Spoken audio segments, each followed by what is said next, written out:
Assalamualaikum warahmatullahi wabarakatuh. Kami dari kelompok 4 yang beranggotakan saya sendiri, Neni Anjeli, Armen Sanusi Lubis, Muhammad Fahru Rozi, Raihan Abdul Aziz, dan Sumario. Kami akan menyampaikan sebuah materi yang berjudul Zakat Profesi untuk memenuhi tugas dari mata kuliah Fikih Zakat dengan dosen pengampu Bapak Mufti Hasan Al-Fani, SE, SY, ME. Pada materi kali ini itu ada ruang lingkupnya berupa yang pertama pengertian zakat, yang kedua dalil berzakat, yang ketiga zakat profesi, dan yang keempat ketentuan zakat profesi. Yang pertama, pengertian dari zakat. Zakat ini berasal dari kata zakah yang berarti suci, baik, berkah, tumbuh dan berkembang. Sedangkan secara istilah, zakat itu berarti harta yang wajib dikeluarkan oleh seorang muslim apabila telah mencapai nisab dengan ukuran tertentu dan diberikan kepada yang berhak menerimanya dengan tujuan untuk membersihkan harta dan diri kita. Materi selanjutnya tentang dalil kewajiban membayarkan zakat akan dibacakan oleh saudara Arman Sanusi Lubis. Dalil yang pertama terdapat dalam Quran surah Al-Jariyat ayat 19 yang berbunyi A'udzu billahi minasy syaithanir rajim. Bismillahirrahmanirrahim. Wa fi amwalihim haqqul lis-sa'ili wal mahrum. Yang artinya, dan pada harta benda mereka ada hak untuk orang miskin yang meminta dan orang miskin yang tidak meminta. Selanjutnya, dalil yang kedua terdapat dalam Quran surah Al-Baqarah ayat 267 yang berbunyi Ya ayyuhalladzina amanu anfiqu min tayyibati ma kasabtum wa mimma akhrajna lakum minan ardh ولا تيمموا الخبيث منه تنفقون ولستم بآخذه إلا أن تغمضوا فيه واعلموا أن الله غني حميد. Yang artinya, wahai orang-orang yang beriman, infakkanlah sebagian dari hasil usahamu yang baik-baik dan sebagian dari apa yang kamu keluarkan dan bumi untukmu. Janganlah kamu memilih yang buruk untuk kamu keluarkan, padahal kamu sendiri tidak mau mengambilnya, melainkan dengan memicingkan mata ataupun enggan terhadapnya. Dan ketahuilah bahwa Allah Maha Kaya, Maha Terpuji. Baik, melalui kedua ayat tersebut dapat kita pahami bahwa setiap harta yang kita miliki dan hasil usaha yang diperoleh seharusnya dinafkahkan ataupun dikeluarkan zakatnya, dan inilah yang disebut dengan zakat profesi. Dan selanjutnya akan disampaikan oleh saudara Fahru Rozi. Ini adalah zakat profesi. Zakat profesi atau disebut juga dengan zakat pendapatan adalah zakat harta yang dikeluarkan dari hasil pendapatan seseorang atau profesinya bila telah mencapai nisab, seperti pendapatan dokter, pendapatan karyawan, dan juga notaris. Nah, selanjutnya klasifikasi zakat profesi. Menurut Muhammad Fakhruddin dalam bukunya yang berjudul Zakat Profesi, ia mengklasifikasikan atau mengelompokkan usaha profesi jika dilihat dari bentuknya terdapat 4. Yang pertama usaha fisik, kemudian usaha pikiran, ketiga usaha kedudukan, dan keempat usaha modal.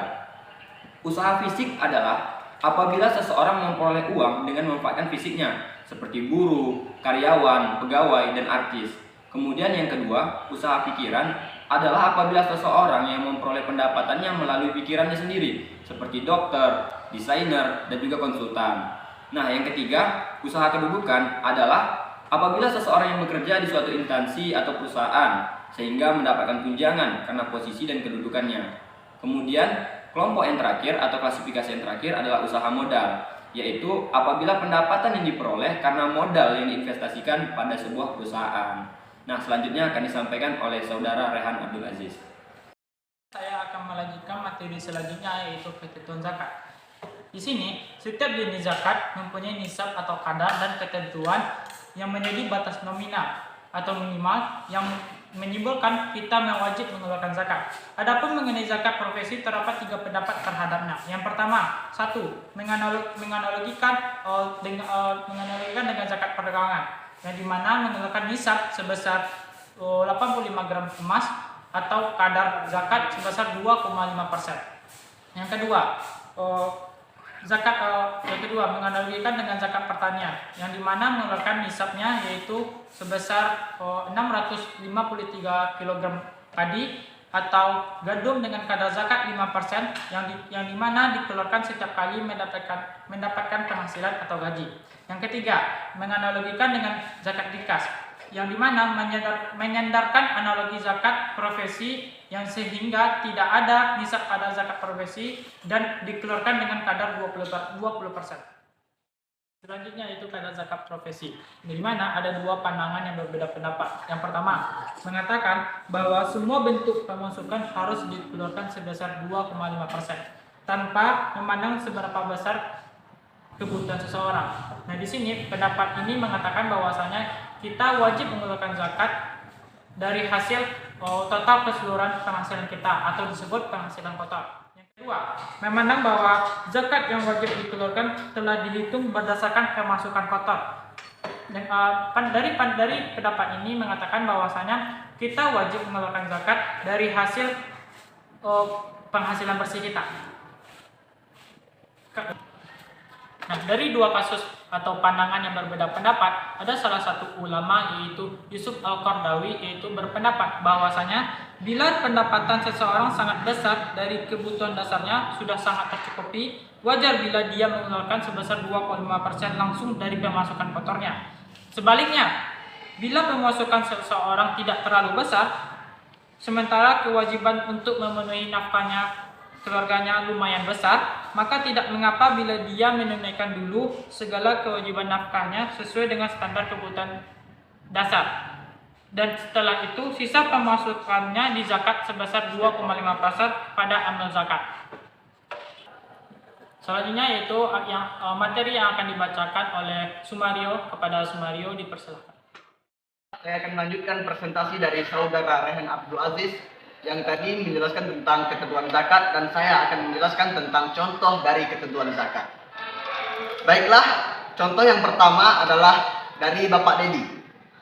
Bapak Dedi adalah seorang karyawan di sebuah perusahaan swasta. Setiap awal bulan, dia mendapat gaji dari perusahaannya sebesar 8 juta rupiah. Dari gaji tersebut, beliau keluarkan untuk kebutuhan pokok, bayar rumah tangga atau dapur sebesar 3 juta rupiah. Untuk sekolah 2 orang anaknya sebesar 1 juta rupiah, membayar cicilan rumah sebesar 720.000 rupiah, membayar telepon dan listrik sebesar 500 rupiah. Dari pengeluaran tersebut terhitung sejumlah 4.220.000 rupiah pengeluaran dari Bapak Dedi. Jadi dari penghasilan tersebut tersisa 3.880.000 rupiah. Dari situ tersebut, apakah Bapak Dedi wajib membayar zakat? Maka timbul ketentuan zakat untuk Bapak Dedi. Nasab zakat kalau pendekatan kepada beras atau kebutuhan pokok adalah sebesar 653 kg beras, atau jika harga beras per kilogramnya adalah 10.000, maka nasab sebesar 6.530.000 rupiah. Tarif atau kadar 2,5%. Di sini dapat diuraikan bahwa dari penghasilan Bapak Dedi ada sebesar 8 juta rupiah, sedangkan nasab tadi 6.530.000 rupiah, maka penghasilan Bapak Dedi melebihi dari nisab.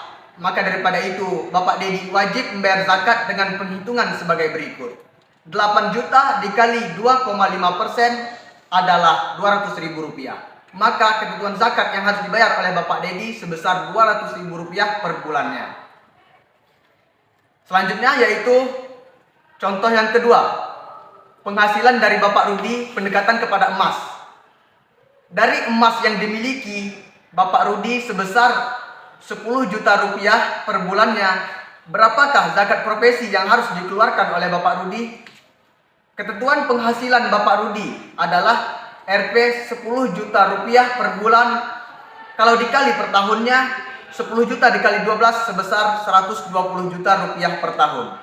Kadarnya adalah 2,5%. Maka daripada itu, Bapak Rudi wajib mengeluarkan zakat sebesar 2,5% dikali dengan 10 juta penghasilannya per bulan, maka wajib zakat Pak Rudi adalah sebesar 250.000 rupiah per bulan.